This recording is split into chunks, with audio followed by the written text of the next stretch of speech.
Today on the Winning with Shopify podcast, it's been really about bringing the brand back to the front of minds of consumers. if someone's sitting there going, right, I've got quite a nice sized business now, we want to do what you're just describing, like 10x revenue increase. Sounds incredible. We've done tote bags with Waitrose and John Lewis, JLP Group. It does concern me when I look at UK businesses and think they're up against this. Been in the industry for coming up to 20 years, quite a long time. Still like a young dinosaur, I suppose.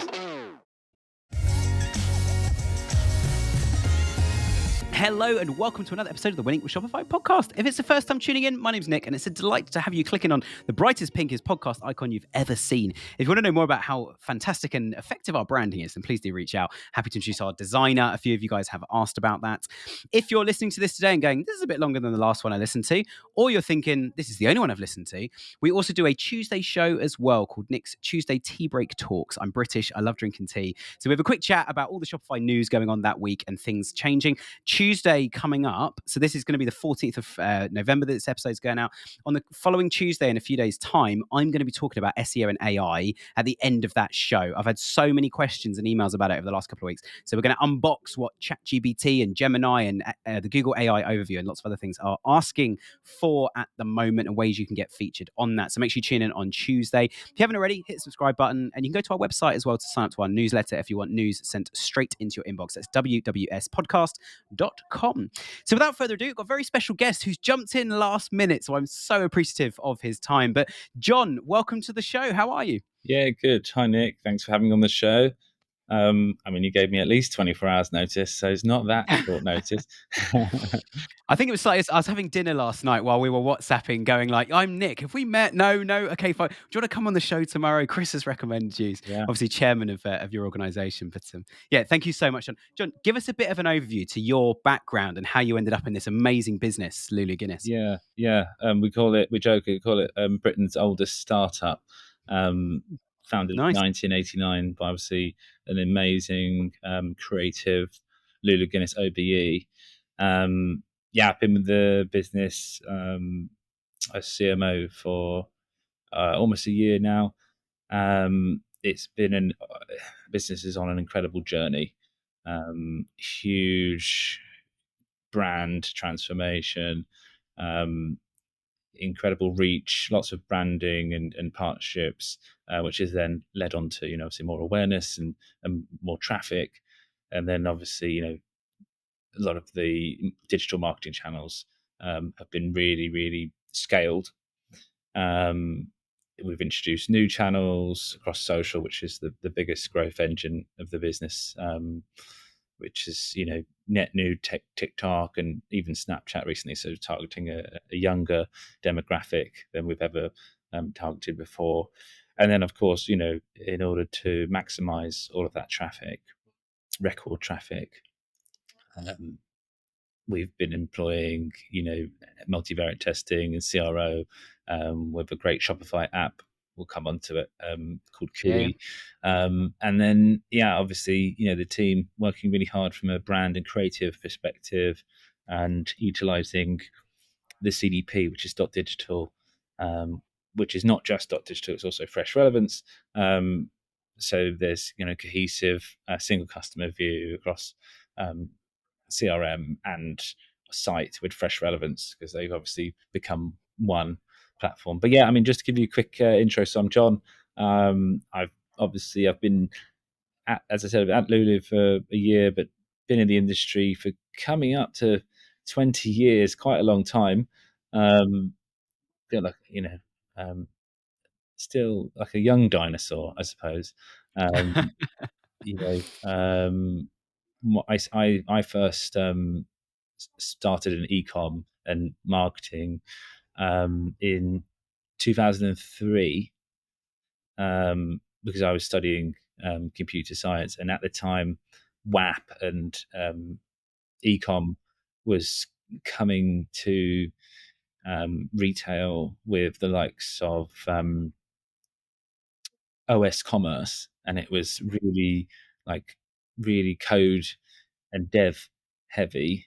And then you had the likes of WordPress and eventually Shopify, which obviously it's been a game changer. I was a young sprout, '03, studying computer science, learning about ecom.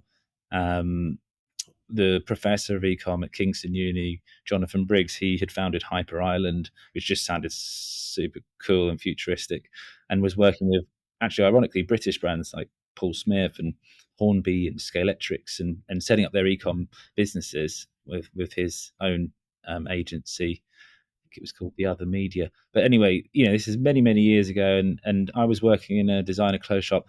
As my dissertation, I made a website called designerfashions.co.uk, sold lots of designer labels, and I got introduced to the founder of asseenonscreen.com, Nick Robertson, which is now obviously ASOS. And um,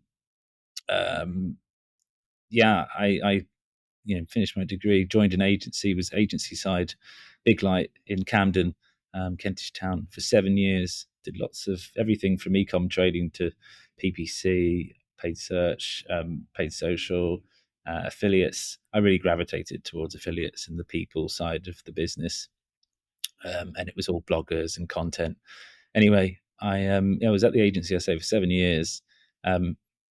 It was more less it was less Shopify there. It was more Demandware, which since it's become Salesforce, Marketing Cloud and Commerce Cloud, and then Hybris, and some of those other big ecom giants.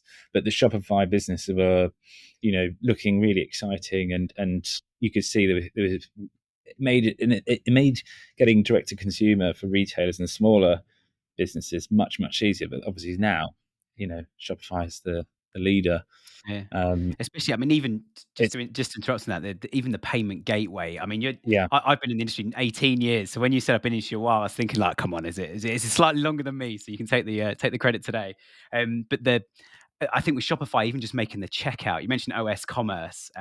I was lucky enough to be friends with the son of the founder of Actinic, which then became Sellerdeck, which is one of the it was just before eBay launched. This episode of Winning with Shopify is brought to you by TaxCloud. It's the busiest time of year for e-commerce. Your store's buzzing, orders flying in, and growth is at an all-time high. But with all that momentum can come new sales tax exposure that you might not even see coming. That's why now is the perfect time to take a closer look at how you're handling sales tax and make sure your business is set up for the growth that you've earned. TaxCloud is our trusted partner for sales tax compliance, built for growing Shopify brands. They handle regulations, filings, and ongoing compliance, working directly with the states on your behalf across the US, so you can stay focused on running your store. They've got a 5-star rating in the Shopify App Store, and listeners of Winning with Shopify get free migration onboarding when you make the switch. To apply for that and learn more, you can go to taxcloud.com/winning. That's taxcloud.com/winning. One of the really early, I remember sitting in McDonald's with him and his dad one night, and he said, this ketchup, if you produce this ketchup sachet, you could just sell this on your own website. That's what I'm building, and it's across the internet. And I remember sitting there going like, no one's going to do that because you can't touch the product, and how wrong I was where I'm sitting today. Yeah, that checkout journey Shopify has is just incredible, that it's done and money comes into your bank. It's yeah. so easy. When there are still opportunities to optimize the checkout. I mean, I was listening to the Netflix document. I was watching the Netflix documentary about Amazon and how they do so much in terms of MVT and CRO and then checkout, with regards to colors and UX and buttons and layout and different variants and stuff. So obviously, there is opportunity, but out of the box, Shopify makes it really, really frictionless and simple for people to sell. I mean, it's it's one of my wife will tell you, it's one of my dreams to actually have my own Shopify, that t-shirt or streetwear business or Yeah, menswear. I've been there and tried it. It's grass is always greener. Yes, I came screaming back to the it's agency. far Well, I never easier to left the help agency world, but establish. Yeah. But I yeah, mean, it was hard. even my I was talking to my daughter's friend's father. He's got a Shopify store, and he's doing 300 to probably about 500,000 a year, but that's great. Like, it's a really good business, just selling a grand's worth of t-shirts a day. I won't mention him here, but yeah, it was just like, it's exactly like you said, Shopify has changed the game in terms of people having fully fledged e-com, frictionless checkout, inventory, even, I mean, I've really enjoyed some of the AI tools like copy or product descriptions, tone of voice, like the variants that you could get there straight out of the box. Or it might be Shopify Pro, I'm not sure, but we obviously have been testing that. But yeah, I mean, coming back to the quick intro, it's turning into a long Yeah, intro. I was no, it's all good. It's agency really interesting. Really interesting. agency 7 years, which was e-com/marketing agency called Big Light. Two founders, Steve and Jane, fabulous inspiration. They focus now more than ever on B2B, but also UX. But at the time, it was retail and marketing, and obviously it's a very busy space, a very competitive space. So they found their niche. And yeah, I was there 7 years. I worked with some amazing brands like Tommy Hilfiger, Calvin Klein, British brands like Firetrap Jeans, Ben Sherman, Fat Face, River Island, French Connection, Nike, Uniqlo, some big ones, also some smaller ones, and yeah, even Chris, he was at Fly 53, which was like an edgy streetwear brand. We had Firetrap Jeans and Full Circle, which were, I think, like the original All Saints essentially. But that 7 years agency segued really nicely into Arcadia and Topshop, and I had a short contract there, getting US set up and helping drive the marketing there, which was fantastic. Fifth Avenue store launch, bloggers back in the day. And then I went to FitFlop, which is an amazing footwear brand, Yeah, I know it. rooted Yeah. in science and innovation, and ergonomics and pressure diffusion.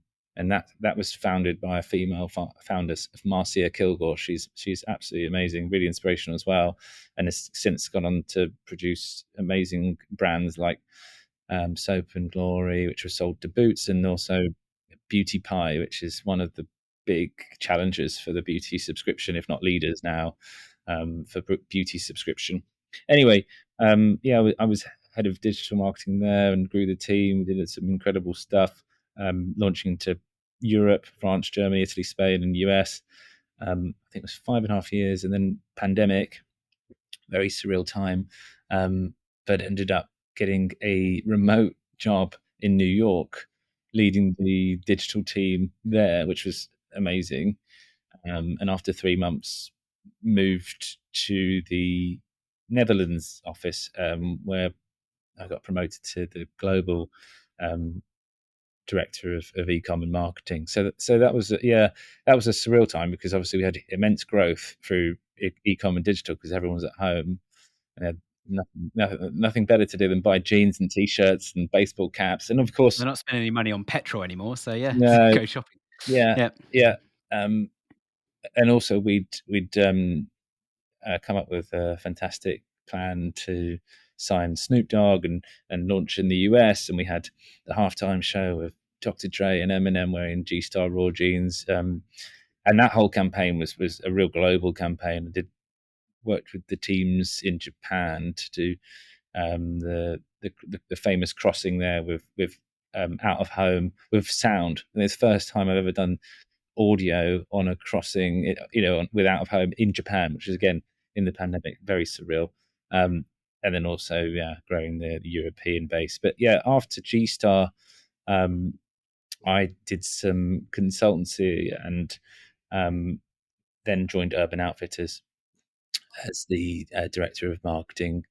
I mean, their stores feel more like somebody's house, which I love. It's like you're walking around somebody's like wooden staircase, and now you're like in one of the like I don't know, you almost like the shed at times because so much wood across all of their different stores and everything. But Yeah, yeah, the retail fascinating brand. experiences. Urban Outfitters is a I think $4.5 billion business. It's don't quote me on that, but it's massive, and there they have tested different e-com platforms for smaller startup brands. I don't want to misquote, but they've had beauty brands, and there's a fantastic fashion rental business called Newly. I was in charge of the Free People Europe team.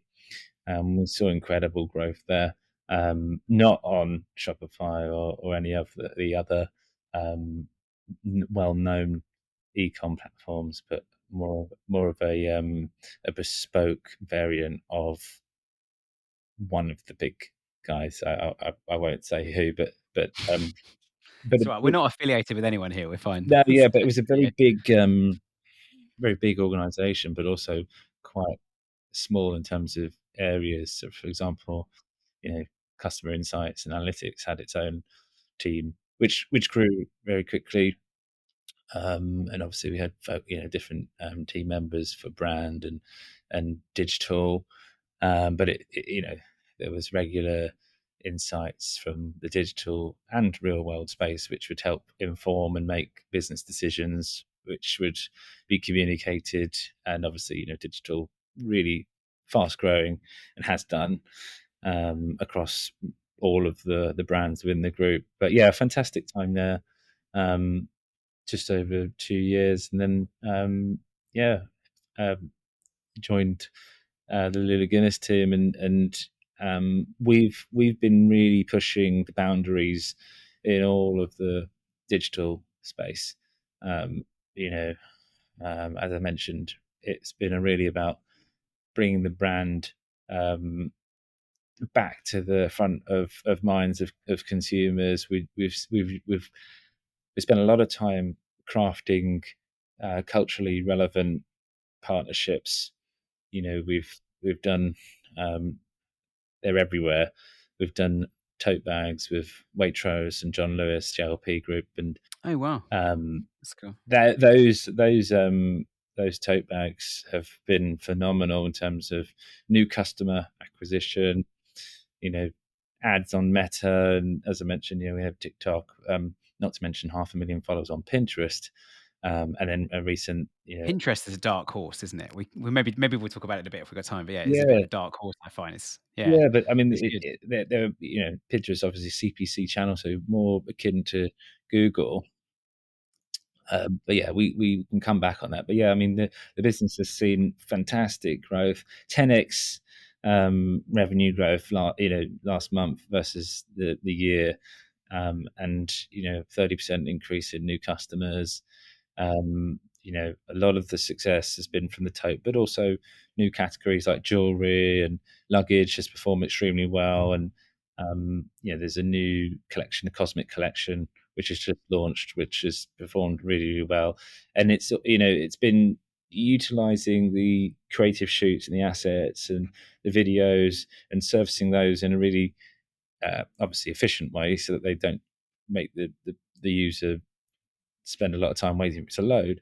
But obviously, highlighting the products and improving the performance. And Yeah. um, How do you? I mean, sorry to interrupt. yeah, Just I'm just trying to think. Like, what's the like? It sounds fantastic having these partnerships, and you've just mentioned some incredible statistics. How do you go about creating one of those? If someone's sitting there going, right, I've got quite a nice sized business now. We want to do what you're just describing, like 10x revenue increase sounds incredible. Like that's, over the course of a year. How do you strike up some of those partnerships? Like, how do you get in touch with that big super? And for anyone who's in the US or has never heard of Waitrose, a supermarket, it's one of the more premium supermarkets in the UK, or grocery stores or hypermarkets, whatever you call them in your country. But how do you strike up a partnership? How do you just get in touch with them and do a pitch to say, let's do something together here? well, that's the human element. Obviously, um, Waitrose, as you mentioned, is a more premium British. They call it a partnership. Everyone's a partner.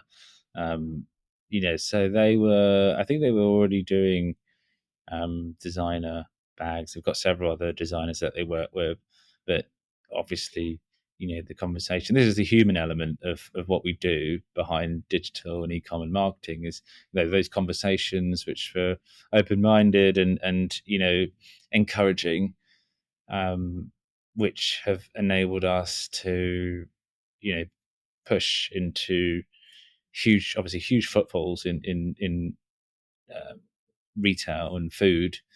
And it's almost like sometimes it's a little bit unexpected to see a beautiful designer bag at the checkout at an extreme, and this is obviously the glaringly obvious one, which is an extremely good price point. Which means, I think this was before my time, but there were in the first or second batch, there was, customers. I see this now, obviously in Shopify, but customers buying 10 or 15 of the totes because they make fantastic gifts, or they've got people that they want to give them to. And in some instances there's a whole resale market where you'll see some of the previous collaborations, which are obviously sold out, and they're now going for, there's some ridiculous 1,000 people chancing it on Vestiaire Collective or eBay. But you'll see that as well with Anya Hindmarsh, and they've just launched a supermarket tote collab, different color for each country in the world. So it's a really like obvious scalable partnership, which any retailer would be foolish to say no. Humans are fascinating, aren't they? As soon as we've worked with quite a few clients before where like there's a collection or a set and the first one might be discounted or free, or like in that case one's available in your country but you got to go and travel or buy online to get the rest of them to complete the set. Hey guys, I just want to take a moment aside from today's episode to introduce one of our amazing sponsors, Covella. They are the all-in-one platform that helps you design, sample and launch your product lines. Covella are helping Shopify brands save up to 40% on stock costs thanks to their smart, streamlined supply chain. That means more profit for you, less costs and loads of time saved in trying to get stock on your shelves. Right now, you can fast track their waiting list and get 50% of your first sample order just by using the code WINNING at checkout. This is an exclusive offer for Winning with Shopify podcast listeners. Just go to the link in our description or in our bio to unlock the savings and skip the queue. You build your brand, save on stock, and step into the future of e-commerce with Covella. That code again, WINNING. Back to the episode. As soon as there's some level of challenge of like, get all of them, so many people suddenly jump out. It's like stamp collectors, coin collectors, like, there is a monetary value to some of these items long term, but it's also fascinating. People just want to collect and complete some sort of challenge of getting all of them. I think it's less about monetary value and more about emotional connection. We're, as humans, we are hardwired into loving things, and I see the customer comments on Facebook, Instagram, even TikTok. Customers love the brand, they love the products, and if they don't, they'll tell you that as well. So there's a lot of emotion when it comes to obviously fashion and accessories and bags, and particularly with more um, personality led brands like Lulu Guinness, which obviously lips are the motif and the logo, and there are Lulu's an incredible designer. She'll have secret messages on the inside panels of purses or um, bags, and in some of the vintage cases, there's some really provocative, tongue-in-cheek things, but also just lovely things. Like, for example, with the Cosmic collection, it says, wait until the clouds roll by. That are quite nice and lovely. So anyway, in short, the retailers are really keen to work with Lulu Guinness as a British heritage brand. There aren't many of them left. You can count them on your hands, sadly. And I've just been so fortunate to kind of drive it faster and further than ever before. Not just obviously through brand, but also through e-com and digital. Hmm. And what would your advice be to like say again? Let's focus, I think, on some of the scaling brands. And the reason I say that is a lot of you guys listening at home are either a small brand that wants to scale, or you're already scaling, you're already in that space. So this does apply to everybody, but focus on that growth. How would you advise people start to build that emotional connection and start to create that kind of relationship or that one-to-one with customers, but on a corporate level across Well, all people that buy? well, obviously the storytelling is key. I mean, we have a great story. We have a female founder. We have a creative founder. Um, you know, she's Lulu Guinness OBE, and her designs. I've been fortunate enough to be with Lulu at her home and see her draw and design. So you have to respect the and honor the artist. So that helps. I mean, even when it comes down to, for example, my daughter's friend's father, he's with his Shopify t-shirt shop. He's got artists that are obviously his friends or through his network that have designed tees, and they're using the Shopify app connections where when you're buying the t-shirt, and we've talked about this at Lulu, is the design, which obviously been drawn by an artist, or in some instances, I'm hearing using AI,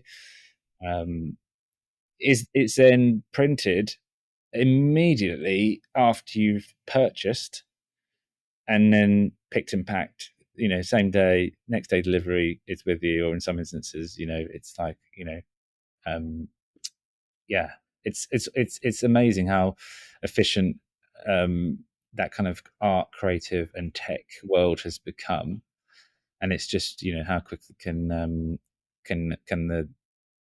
the aeroplanes or the boats bring it to you. Because even, for example, at the lower end, where I did a test order the other day on AliExpress, and I just actually can't believe that stuff is coming so quickly. Um, I'm quite I'm quite concerned actually about the challenge retailers of being faced by Temu, and you know Yeah, same. I was seeing the number of SKUs are in the millions on those Chinese fashion retailers, and they're obviously challenging um, the Topshop's coming back, but they're faced with a huge challenge. Obviously, not just with Amazon, Next, and M&S as leaders, but the Chinese retailers who have got obviously access to all the tech, all the logistics, and probably unlimited resources and money. Even within PMax, we see Amazon, Next, M&S, and the Chinese retailers in the ad auctions. So even us, a niche, fast growing heritage brand is coming up against that potential threat. Yeah. Yeah, it's certainly a lot. I was chatting to Timu at is the e-commerce expo in London recently. We had a stand at it, and they sort of popped over and said hello, and they were saying, "Oh, why don't you get all your clients to advertise on Timu?" And I was like, "There's an advertising channel as well," and I didn't know that. I like to think I'm quite well connected. Like I meet someone like yourself every week on here, and loads of publications going on. We've got lots of clients. Clients tend to tell us a lot of things as well. So you just need one client to say, "Oh, I saw today that this is being launched," and we tell all clients, and it's kind of the word spreads very quickly. Yeah, Temu's got their own advertising channel, and they wanted us to pretty much like Google Shopping or like a marketplace list our products and stuff on there for our clients. And when I looked at all of our clients, and it'd be the same for you guys would come in as like the most expensive luxury item that's ever been added to Temu. Everything's really cheap. All the adverts for Temu are like create an account now and you get a tablet. A complete like iPad style tablet, obviously with a kind of probably like a blank brand on it or something. But it does concern me when I look at UK businesses and think they're up against this, and there are so many of these little AliExpress, there's Temu. I think because Temu replaced Wish, didn't it? Someone was telling me that the other day. I try to avoid this end of the market. I prefer to go down the route of like quality and founder-led businesses with, as you say, a story. There's not much of a story at Temu apart from this device will hoover your car and it costs $3. I That's don't kind of know. the end of the I would story on the product. I would challenge that just purely off of Mm. what I'm seeing when it comes to scrolling through their fashion proposition, because they are utilizing influencer, they are utilizing um, UGC, like ratings and reviews with pictures and videos from real customers. It's almost like they're ticking all the boxes. They've got time limited, like countdown till the price Yeah, I've seen the countdowns. Yeah, it's a good point. changes. Good point. They're utilizing live shopping on obviously the Chinese owned TikTok. They're utilizing uh, brands that they probably own on there, and it's almost like our one of our biggest challenges this year has been the US, when obviously as a consequence of the huge spend and growth on the media platforms from the Chinese retailers has introduced, one would say it's fair to say that that's as a net result of the taxes and duties which have been imposed on the world. Obviously, China in particular have got really heavy taxes and duties, as has India. And that's obviously something that they've the government, the US government, have introduced to try and counter the relatively low cost barrier to entry. Because I say, I've just ordered, I said a test order, just ordered some like Christmas lights and some fun stuff for the kids for Christmas, like projector, the same projector which projects, snow icicles, we call them snowflakes, Yeah, on a projector that's waterproof, and it's in some it's £15 on Amazon, and it was £1.50 on AliExpress. Now it'll probably break after a week, but the point is, yeah. Yeah, it's yeah, an experiment for me because I've never ordered anything from it, and it's and it's come within 7 days, which in some instances that could be some of the smaller UK retailers that you know um, sometimes deliver their products. So obviously it's a long time, but not if you consider it yeah, yeah. coming from China. Yeah, yeah. It's certainly an interesting move, and I guess coming back to Lulu as well. Just yeah, a question on Lulu Guinness quickly on this is like, so when people are starting to shop on AliExpress and Temu, how does I know you mentioned storytelling and stuff, but when people are almost doing like that product comparison between yours and Temu's, how do you, in terms of like actual collateral on the product page, the website, the advert they've seen, how do you actually get that message across that like you're buying something really, really amazing? Like, is it? I know it's a slightly dirty word to use at the moment, or not dirty, but controversial word to talk about the British flag and the Union Jack. Just if anyone's not seen the news, like people have been putting them up on lampposts all over the United Kingdom right now, and some people love them, some people think they're really divisive. There's a whole kind of thing going on, but without kind of just stapling like we're a British brand and therefore we're better. Like, how do you actually kind of get that story across and certainly that value proposition on a product that is going to be 2, 3, 5, 20, 30 times the price than the Temu or AliExpress alternative? Well, I think I don't want to go off topic too much, but I think obviously it's subjective. I think some of us are slightly shy of our nationalism. I mean, I'm half Persian, half English, so I historically have always liked and gravitated towards the Union Jack, and I mean there's an amazing vintage Lulu Guinness lips clutch, which is a Union Jack bag made out of totally non-PC, made out of python snakeskin, covered in Swarovski crystals, which was worn by I think Jerry Halliwell or Emma Bunton in the Spice Girls. When our you know, and so there's like this. I don't think we should be. I don't think we should allow, like with any kind of political or extremist view, I don't think we should allow that to stop us from being, proud to be British or English. And yes, it can be off-putting when you see 20. I think it's more the St George's flag that when I see that one everywhere. But then equally, when it's the World Cup coming, then it's like, yeah, why not? It's fine. Yeah, So yeah, yeah. um, Yeah, I think we can all be proud to be who we are, and we're a very multicultural nation.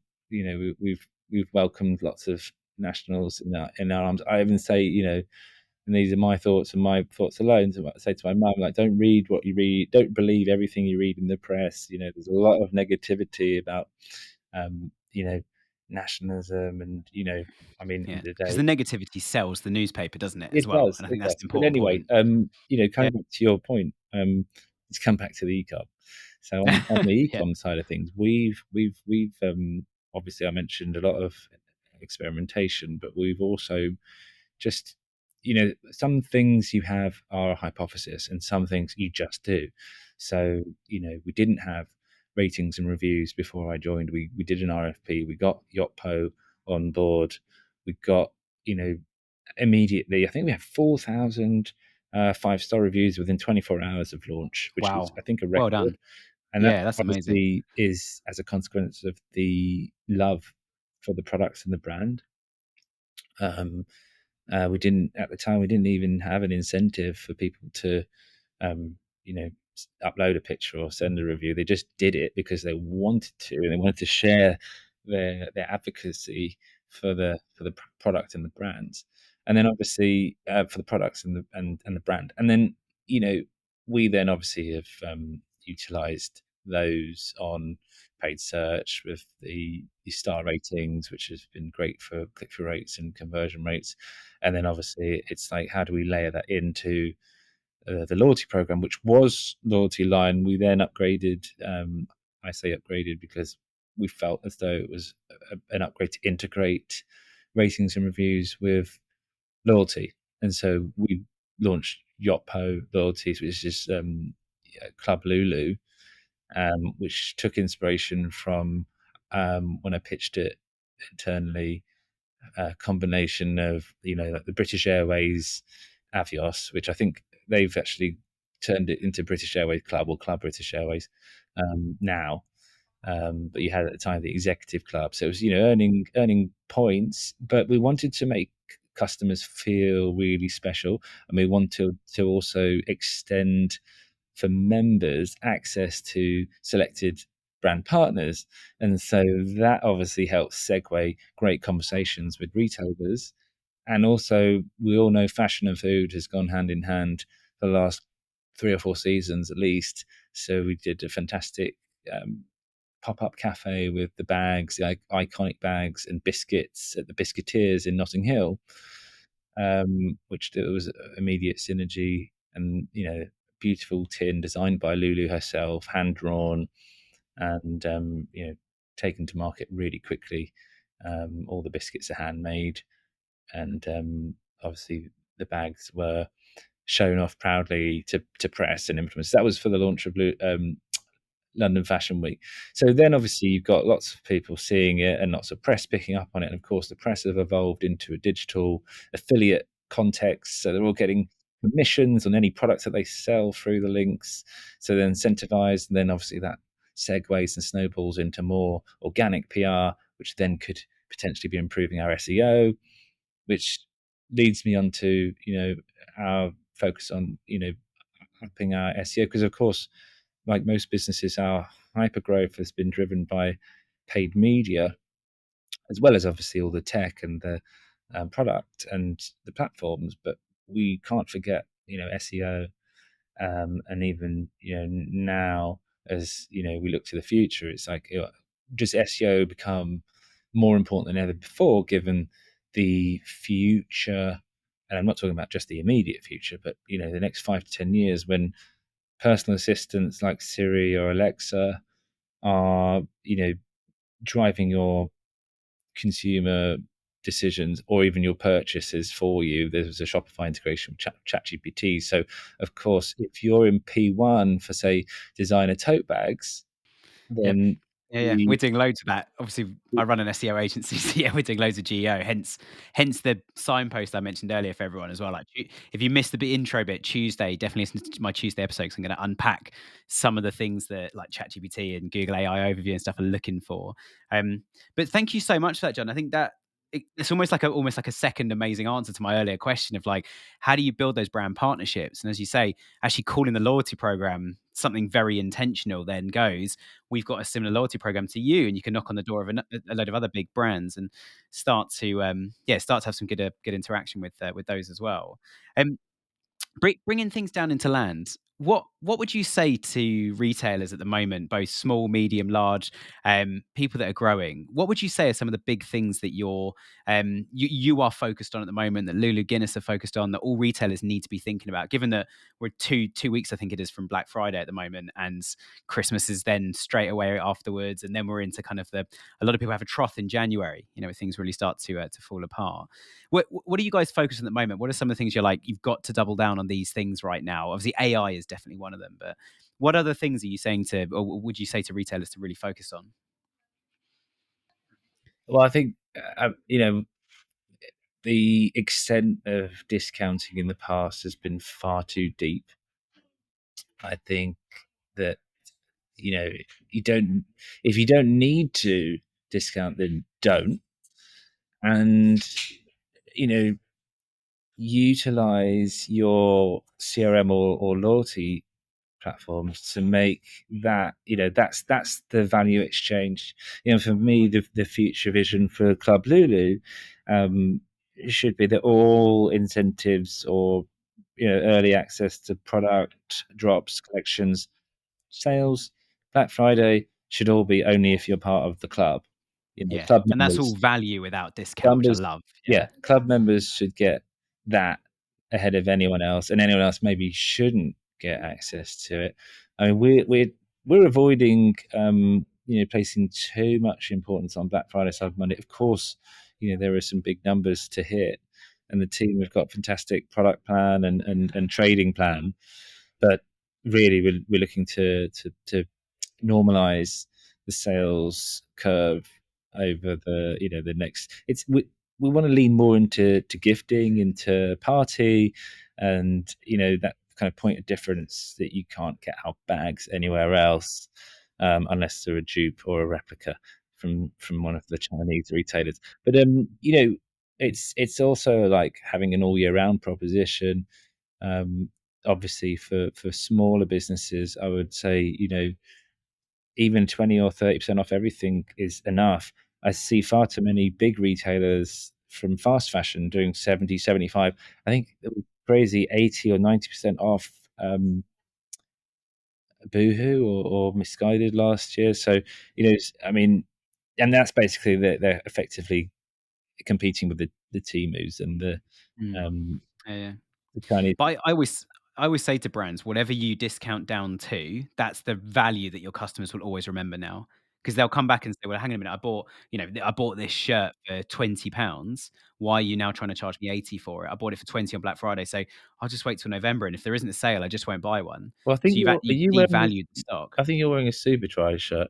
Um, It is. It's very well spotted. Hard to Yeah. see yeah. I mean, Yeah. I was talking to. I mean, our social agency, Social Hit, run Superdry's social business, and there's a lot of shared insights there. Obviously, they've seen super growth. They were massive at one point, and then seemed to tail off. And then now they're really pushing on social and TikTok in particular, so the younger demographic. But yeah, I think that that if you, the way I look at it is the money the margin that you're giving off through Black Friday, Cyber Monday could be the marketing investment that you could be investing in the brand and growing brand equity. And obviously, I hate the term accessible luxury, but Lulu Guinness aren't selling £3,000 bags. They could, because we've got some incredible vintage pieces in the archive. But um, if you're buying a £300 bag shaped as lips, covered in crystals, it's slightly less. It's still a good consideration because we see that with the data, but it's slightly less of a consideration than perhaps a £3,000 to £4,000 Chanel quilted bag. But we get inspiration obviously from Lulu's archive and vintage pieces because she's been designing since 1989, and it was fantastic when the Cosmic collection dropped this season because Chanel also dropped a Cosmic themed selection. So we were kind of on trend, on vogue, as they would say. So it's important for fashion retailers and lifestyle brands to be on trend, and also to set the trends if they can, leaning into social. And then obviously when somebody's coming through to the site, that experience is beautiful and dynamic, and we're challenged our in-house creative team to make it as um, experiential as possible. With if we can do parallax and introduce video and dynamic elements as much as Yeah, possible. yeah, Um, yeah.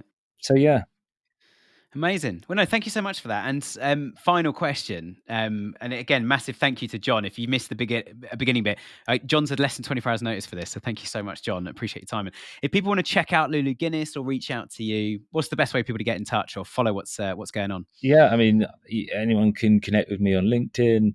You get a lot of inbound connection requests, which I try to look at. But yeah, We do indeed. I'm pretty good on LinkedIn, posting and responding to people's comments, etc. So yeah, that's the best way. Good. Cool. Well, what we'll do is we'll put a link to John's LinkedIn in the description, and John can spend the next 3 weeks sorting through all the invites he gets. But John added me as well just before this episode, so he does use LinkedIn. I can verify and back that up. So Yeah, it's so the that's only good. way. And you talked about those retailer brand partnerships. Some of the connections that I can't talk about, which are coming in the next year or two, have been through cold reaching out on LinkedIn, which has become warm meetings in the office in London with a coffee. I had a quick look at our mutual friends, and some of them are like even Chris, who's the chairman at Lulu. Some of Chris's mutual connections are also mutual connections with you. So that network, as you say, is so It's a important. So small industry, yeah, and it is. I've been fortunate to be in it for longer than it feels. Mm. Good, good. Yeah, That is the way it should be. yeah. But yeah, thank you so much, John. And yeah, we're going to wrap up there today, guys. But as I say, make sure you tune in on Tuesday. Thanks for tuning in. If it's the first time you tuned in today, make sure you hit the subscribe button. Check out our newsletter, wwspodcast.com. And we hope hope you join in lots and lots of other episodes. Leave us some comments on Spotify as well. We've been replying to lots of people on there over the last few months. So thanks a lot. Thanks again, John. And thanks for everybody for tuning in. See you next time. Do you ever find that in your warehouse you have dead stock? You can't sell it, no one wants to buy it, and you can't get a refund on it? Or alternatively, you're missing inventory in your warehouse that you need. You've got sales coming in and you're low on stock and you haven't ordered more stock in time. All these things hit profit, and I've been there. I've run my own Shopify store and had exactly that problem. But we've partnered it up with Inventory Planner, who have the most incredible app to help you manage that and forecast exactly what products, what SKUs, even down to what color of product you need to order in advance to make sure stock levels remain consistent throughout. They're also running a 7-day boot camp. And if you want to go and sign up to that, it's 7 emails over 7 days. And it takes the same amount of time as your morning coffee. And in 7 days, like me, you can become an inventory management pro. Both links are in the description. Enjoy.